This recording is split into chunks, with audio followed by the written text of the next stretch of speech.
40 জন যাত্রী যেরকম থাকে তাদের সামনে কিন্তু আমরা সবসময় থাকি। আমরা ড্রাইভার, সুপারভাইজার, স্টাফ আমরা থাকি আগে। আমাদেরও তো ফ্যামিলি আছে, আমাদেরও তো জীবনের একটা মায়া মহব্বত আছে, আমাদেরও ফ্যামিলি আছে। তো যাত্রীর কাছে এইটাই বলবো যে আপনারা কখনো ড্রাইভারদের নিয়ে কোনো বাজে মন্তব্য করবেন না, কোনো বিষয় নিয়ে উৎসাহ করবেন না, তার মতো তাকে গাড়ি চালাতে দিবেন। আসলে পরিবহনে আসছিলাম শখের, এখন শখও আছে এবং গাড়ি চালাই রিজিকের তাগিদে, এটা মিলে আর কি চলতেছে এখন জীবন। দেখি মানুষে গাড়ি চালায়, এত বড় একটা গাড়ি চালায়, এতগুলা যাত্রী থাকে, সবসময় তাদেরকে সম্মান করে, সেই হিসাবে আর কি শখ জাগছিল। এখনো মানে সম্মানের স্থানটা আগের মতো নাই, কারণ আগের যে ড্রাইভাররা যেই সম্মান পাইতো এখন আর সেই সম্মানটা ড্রাইভাররা পায় না। অনেকের অনেক সম্মুখীন হয়, অনেক সমস্যার সম্মুখীন হয়।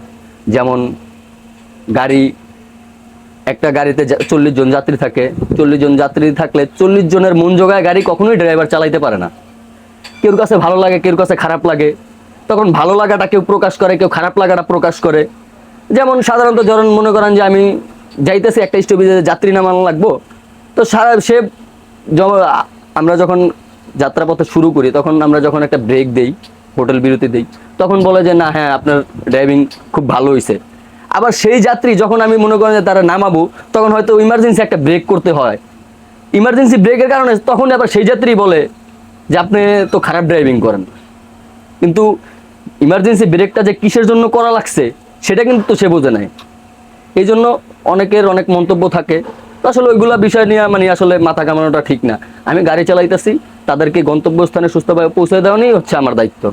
এই মনে করেন যে গাড়ি যদি অস্তে চালাই, আমরা তো চালাই সেফটির জন্য, যে বৃষ্টিতে আমরা গাড়ি চালাই, বৃষ্টিতে স্লিপ কাটে, অনেক দুর্ঘটনা হইতে পারে, সেফটির জন্য আমরা আস্তে আস্তে গাড়ি চালাই, কেয়ারফুলি গাড়ি চালাই। কিন্তু যাত্রীরা বলে কি সে গরুর গাড়ি চালায় কিনা, এত আস্তে আস্তে চালায় কেন গাড়ি, লোকাল গাড়ি ওভারটেক করে যায়। তা আমার কথা হচ্ছে তাদের উদ্দেশ্যে যে আপনি সময়ের চেন না, জীবনের মূল্য অনেক বেশি। তো ড্রাইভার যেভাবেই চালাক, তাতে তার সাথে আপনি ভালো ব্যবহার করবেন, তখন সেও আপনার প্রতি ভালো ব্যবহার করবে। আর দ্বিতীয় কথা হচ্ছে সে অস্তে চালাইতেছে, এটারও একটা কোনো কারণ আছে। যদি সে জোরে চালাবে, তারও একটা কোনো কারণ থাকতে পারে। কারণ আমাদের অনেক সময় জ্যামজটের কারণে আমরা টাইম মেনটেন করতে পারি না, তখন আমাদের একটু তাড়াহুড়া থাকে, কিন্তু আমরা সেফলিভাবে চালাই। কারণ সবচেয়ে বড় কথা হচ্ছে 40 জন যাত্রী যেরকম থাকে তাদের সামনে কিন্তু আমরা সবসময় থাকি। আমরা ড্রাইভার, সুপারভাইজার, স্টাফ আমরা থাকি আগে। আমাদেরও তো ফ্যামিলি আছে, আমাদেরও তো জীবনের একটা মায়া মহব্বত আছে, আমাদেরও ফ্যামিলি আছে।